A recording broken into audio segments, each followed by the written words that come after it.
Bom dia, moçada! Tudo bem com vocês? Aqui quem vos fala é o professor Eugênio Bastos, canal Geogênio, a serviço dos alunos que gostam de estudar e passar em concursos. Moçada, vamos fortalecer o canal. Se inscrevam no canal, dê aquele like, compartilhe o vídeo e ajude o professor Eugênio Bastos a democratizar o ensino da geografia. Moçada, no nosso encontro de hoje, iremos falar sobre blocos econômicos. A segunda parte da aula sobre um tema que cai muito em concursos de vestibulares e também aparece na prova da SpaceX. Vamos falar dos mais importantes blocos econômicos existentes no mundo. Na verdade, existem dezenas de blocos econômicos. Todavia, nem todos são abordados em concursos. Vamos dar continuidade ao assunto, iniciando o nosso encontro de hoje falando do Mercosul, o Mercado Comum do Sul, um bloco econômico que surgiu em 1991, quando foi assinado o Tratado de Assunção pelo Brasil, Argentina, Uruguai e Paraguai, países que fundaram o Mercosul, que pode ser considerado o primeiro bloco econômico a dar resultados na América Latina. Outras tentativas de integração econômica antecederam a criação do Mercosul. Todavia, essas tentativas de integração fracassaram. Mas por que essas tentativas fracassaram? Como, por exemplo, a LAD, Associação Latino-Americana de Integração, a LAUC, Associação Latino-Americana de Livre Comércio, entre outras tentativas. Ora, para que um bloco econômico dê certo, é preciso, em primeiro lugar, que as economias dos países membros sejam complementares. Aqui na América Latina, todos os países são subdesenvolvidos.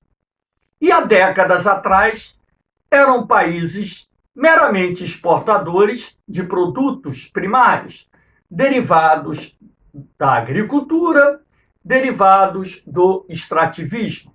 Então, nossas economias eram concorrentes e não complementares, o que dificultava uma maior integração econômica entre elas. E um outro fator de grande relevância era a falta de uma infraestrutura de transporte que pudesse estreitar as relações comerciais entre os países membros, porque como você vai levar os seus produtos aos demais países se a infraestrutura de transporte é ineficiente? Seria preciso melhorar essa infraestrutura de transporte para que a circulação de mercadorias entre os países membros pudesse crescer. Quando o projeto do Mercosul foi lançado, acreditava-se que seria mais uma tentativa fracassada de integração econômica envolvendo países da América Latina. Mas, para surpresa de todos, o Mercosul deu certo e se consolidou como um dos mais importantes blocos econômicos que envolvem países em desenvolvimento. Temos aqui, portanto, o mapinha do Mercosul, contendo a Venezuela, que posteriormente ingressou no bloco, mas que atualmente encontra-se suspensa em função dos problemas políticos que envolvem esse país, de acordo com um dos artigos do Tratado de Assunção, todos os países membros têm que respeitar a democracia. E, segundo alguns presidentes que compõem os países do Mercosul, O governo de Nicolás Maduro, de certa forma, tem adotado manobras antidemocráticas para se perpetuar no poder. E, por essa razão, os países membros do Mercosul decidiram suspender a Venezuela do bloco. A Bolívia já é um membro permanente do Mercosul. Esse bloco econômico possui membros permanentes e também membros associados, como, por exemplo, nós temos aqui o Chile, Peru, Equador, Colômbia, República da Guiana e o Suriname como membros associados do Mercosul, que, quando assim desejarem, podem se transformar em membros efetivos do bloco econômico. Aqui eu destaquei os principais objetivos do Mercosul. O Tratado de Assunção, que deu origem ao Mercosul, entrou em vigor no primeiro dia útil de janeiro de 1995. E os principais objetivos do Mercosul: eliminar as barreiras alfandegárias e não alfandegárias como forma de estimular o comércio bilateral entre os países membros. Isso é muito comum nos blocos econômicos. Estabelecer a TEC, a Tarifa Externa Comum. A Tarifa Externa Comum foi criada para proteger setores vulneráveis à concorrência internacional, de forma a gerar uma espécie de salvaguarda para as indústrias locais. Todavia, a TEC ela não é implantada na sua plenitude. Sendo assim, o Mercosul é considerado uma união aduaneira incompleta.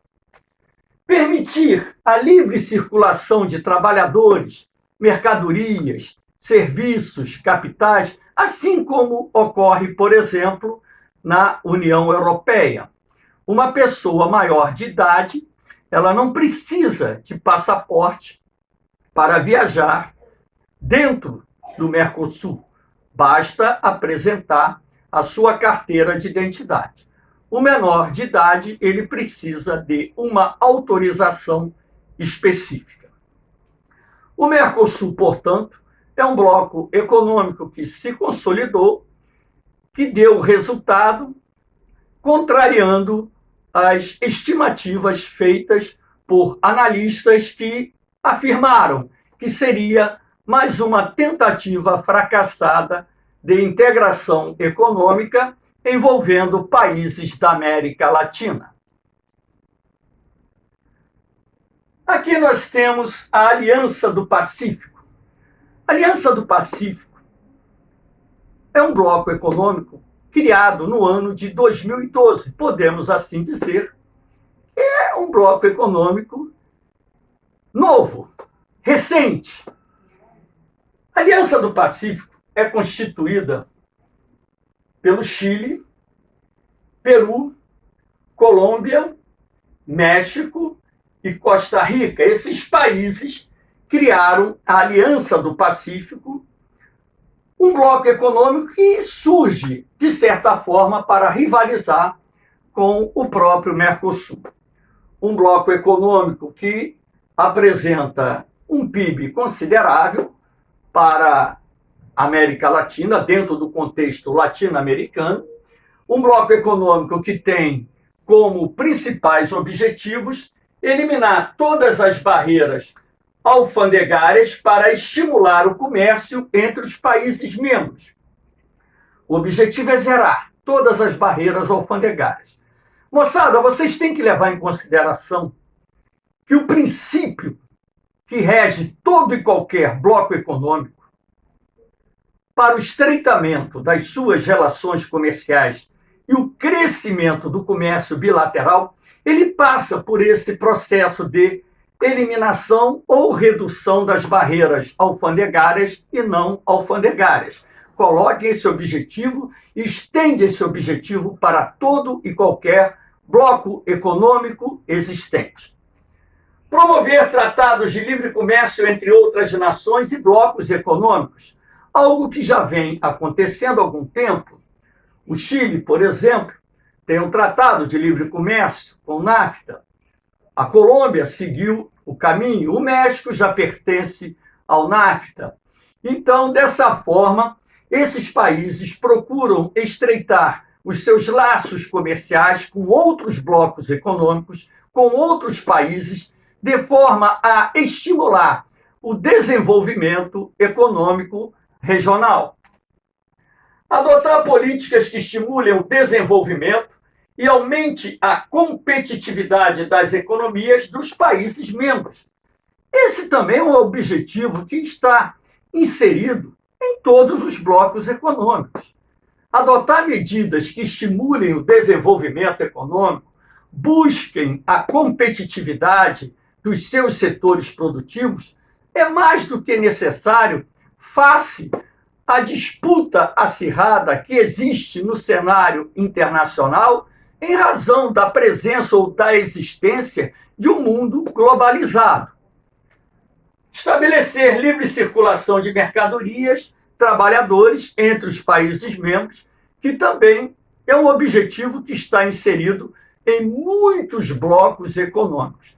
A livre circulação de mercadorias, ela vem se estabelecendo em praticamente todos os blocos econômicos, porque o objetivo central de um bloco econômico é eliminar as barreiras alfandegárias e não alfandegárias como forma de estimular o comércio bilateral entre os países.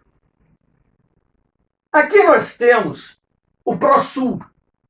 O ProSul é um bloco econômico que ainda está em fase de desenvolvimento, podemos assim dizer. O projeto do ProSul tem por objetivo substituir a Unasul, que foi um bloco econômico criado em 2004 e extinto recentemente. Em 2019, vários chefes de Estado e representantes de governos dos países sul-americanos estiveram presentes na capital do Chile, em Santiago, e lá assinaram o que ficou conhecido como Protocolo de Santiago, ou seja, uma carta compromisso no qual os representantes dos países membros assinaram a Declaração de Santiago, ou o Protocolo de Santiago, com o objetivo de costurar a criação de um novo bloco econômico aqui na América do Sul. Eu, sinceramente, no meu ponto de vista individual, não acho o porquê da existência de tantos blocos econômicos aqui na América do Sul.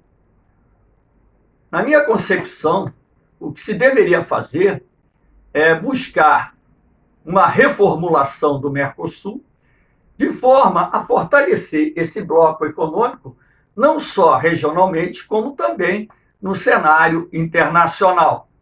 Mas falamos ainda há pouco da Aliança do Pacífico, mencionei ainda agora a Unasul, que foi extinta, não vou falar sobre esse bloco, porque o bloco já não existe mais e não há porquê de falar de algo que já não tem mais.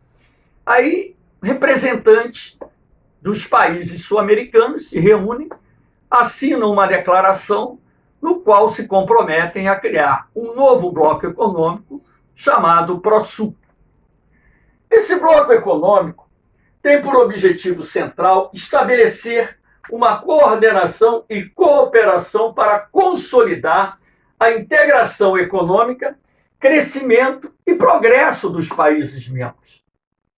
Ora, esse objetivo poderia ser inserido no Mercosul, aquilo que eu disse, assim como o mercado comum europeu ele foi reformulado, dando origem à União Europeia, o mesmo poderia ter sido feito com o Mercosul, uma reformulação, de repente a substituição do Tratado de Assunção pelo Tratado de Santiago, e ali se reformular o bloco de maneira a adequar às novas realidades que existem frente ao cenário internacional.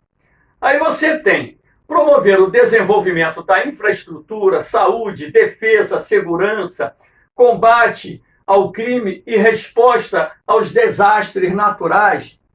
Esse objetivo também poderia ter sido inserido no Mercosul através de uma reformulação do tratado. Mas, da Declaração de Santiago para cá, pouco tem se falado sobre o andamento do projeto de criação do Prosul. Na verdade, o Prosul ele surge dentro de um contexto geopolítico de reformulação na América do Sul, onde então tivemos algumas substituições na época dos governos progressistas por governos conservadores e de centro-direita. Então, a Unasul, de acordo com esses partidos conservadores e de direita, era um bloco econômico vinculado a uma questão ideológica, sobretudo, uma vez que a Venezuela foi, através do seu ex-presidente Hugo Chávez, o mentor da criação desse bloco, um projeto de criação do chamado socialismo bolivariano aqui na América do Sul. Então, eles queriam extinguir a Unasul por questões ideológicas, implantando um bloco econômico que estivesse dentro da concepção neoliberal defendida por esses governos conservadores e governos de direita que assumiram o poder aqui no Brasil, na Argentina na época com Macron, enfim, na Bolívia, no Equador. E a desestruturação dos governos de esquerda aqui na América do Sul abriu espaço para a extinção da Unasul e um projeto novo de um bloco econômico denominado Prosul para atender os princípios defendidos por esses partidos de centro e de direita aqui no continente sul-americano, logicamente apoiado pelos Estados Unidos e seus aliados. Aqui nós temos o Acordo Transpacífico, que também é um projeto novo, o TTP, foi um projeto lançado em 2015, onde procurava-se criar um bloco econômico com o objetivo central de enfrentar a crescente concorrência de produtos chineses no mercado internacional. O Tratado Transpacífico, a princípio, contava com a participação dos Estados Unidos. Posteriormente, no governo do presidente Donald Trump, os Estados Unidos deixou o tratado. Como temos um governo novo nos Estados Unidos, um governo democrata, é possível que os Estados Unidos venham aderir de novo o TTP, uma vez que foi no governo do presidente Barack Obama que esse projeto de construção de um novo bloco econômico avançou. E nós temos aqui vários países pertencentes ao TTP, como o Chile, o México, o Canadá, Austrália, Nova Zelândia e por aí vai. Então, o Japão, que também faz parte desse bloco, os principais objetivos do TTP, diminuir as barreiras comerciais entre os países membros, é o princípio de todo e qualquer bloco econômico, estabelecer regras comuns de propriedade intelectual, de forma a se combater a pirataria, a falsificação de marcas e produtos, estabelecer padrões e normas no campo das leis trabalhistas, algo que eu acho até um tanto quanto complexo se estabelecer num conjunto de 11 países, mas é um projeto e vamos ver se de fato o TTP vai conseguir alcançar esse objetivo. Adotar ações comuns para combater os crimes contra o meio ambiente e outros objetivos. O TTP ele já surge como um bloco econômico de grande magnitude, até mesmo porque envolve importantes economias existentes no mundo. Enfim, e ele, logicamente, se os Estados Unidos voltarem a participar do tratado, ficará mais forte ainda e os seus objetivos de integração econômica e política serão, de certa forma, atingidos, assim podemos afirmar. Aqui nós temos a ALBA, Aliança Bolivariana para as Américas. Esse bloco econômico foi criado pelo ex-presidente da Venezuela, Hugo Chávez, dentro da concepção do socialismo bolivariano. A ALBA, ela conta como países membros, a Bolívia, o Equador, a Venezuela, a Nicarágua, Cuba, Antígua, Barbuda, São Vicente e Granadinas. Um bloco econômico que tem como principais objetivos estimular o comércio e o desenvolvimento dos países membros. Reparem que esse objetivo é comum em todos os blocos econômicos. Tendo o Estado como agente regulador. O Estado como agente regulador dentro do princípio dos governos que adotam, pelo menos em tese, o chamado socialismo. Estimular investimento de países latino-americanos para incentivar o desenvolvimento da região. Assim como outros blocos, medidas similares são adotadas porque o objetivo central de todo e qualquer bloco econômico é estimular o desenvolvimento dos países membros, através não só dos investimentos procedentes dos países que fazem parte do bloco, assim como investimentos procedentes de outros países extra-bloco. Defesa da propriedade intelectual, e também é uma luta que vários países desenvolvem para defender o conhecimento por eles desenvolvidos. Desenvolver a infraestrutura de transporte e comunicações, que é de vital importância para que se possa estabelecer uma maior integração política e econômica entre os Estados-membros do bloco econômico. A ALBA em si é um bloco econômico que não tem um poder muito grande, até mesmo porque ela envolve países de economias fragilizadas, mas, de certa forma, ela alcançou alguns dos seus objetivos. Aqui nós temos a PEC, Cooperação Econômica da Ásia e do Pacífico.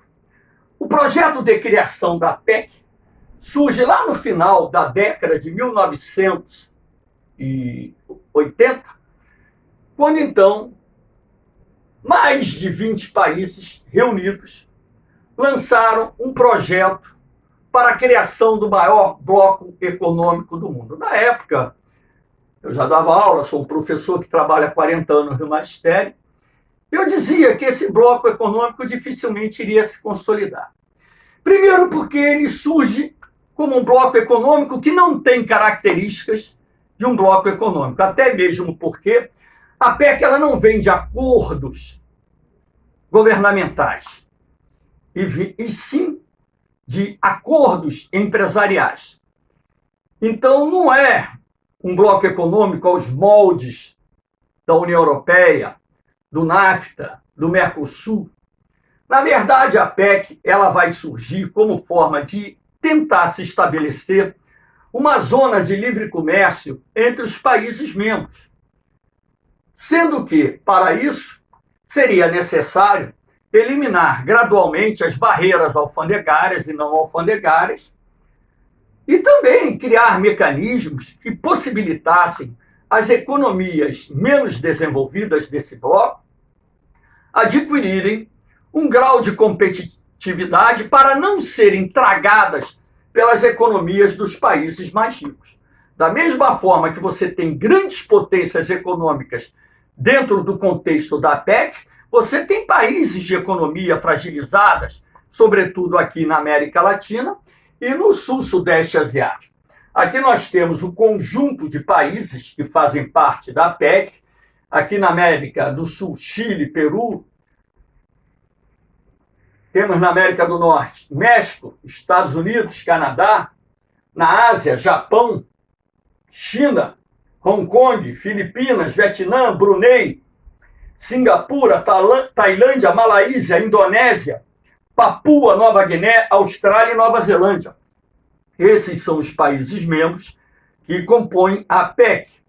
Só que esse projeto, por ser tão audacioso, iria envolver boa parte do comércio internacional e também contendo na soma dos países membros a maior parte do PIB produzido no mundo.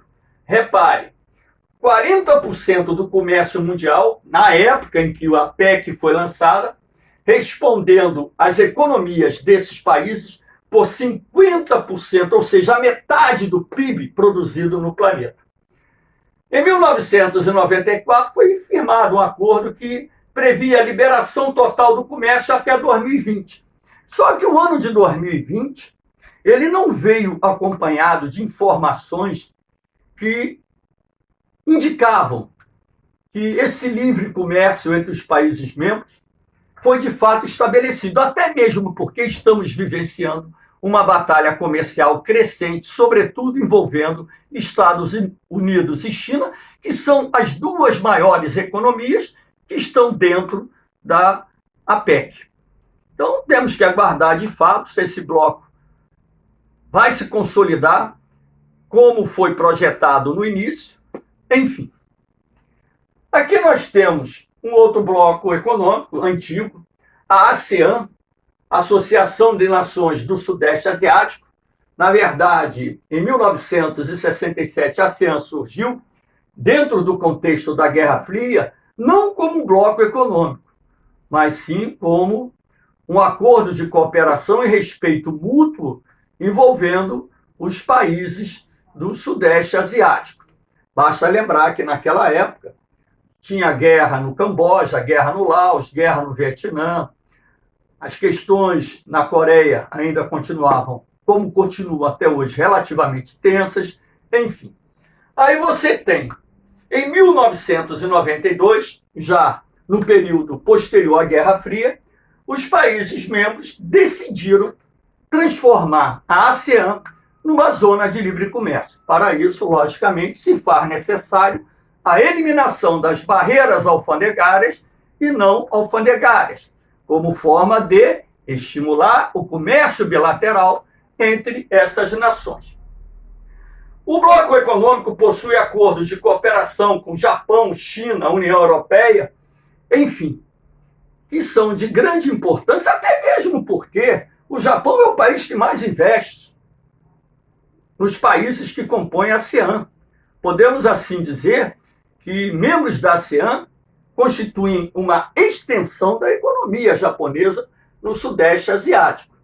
E a China, que cresceu muito nas últimas décadas, se transformando na segunda mais importante economia do mundo, também tem aumentado de forma significativa a sua influência na região. Moçada, espero que vocês tenham gostado da aula. Dê aquele like, compartilhe o vídeo, fortaleça o canal, se inscrevam no canal, ajudem o professor Eugênio Bastos a democratizar o ensino da geografia. Fiquem com Deus, um beijão no coração de vocês, um forte abraço. Eu vou, mas eu volto, hein? Fui!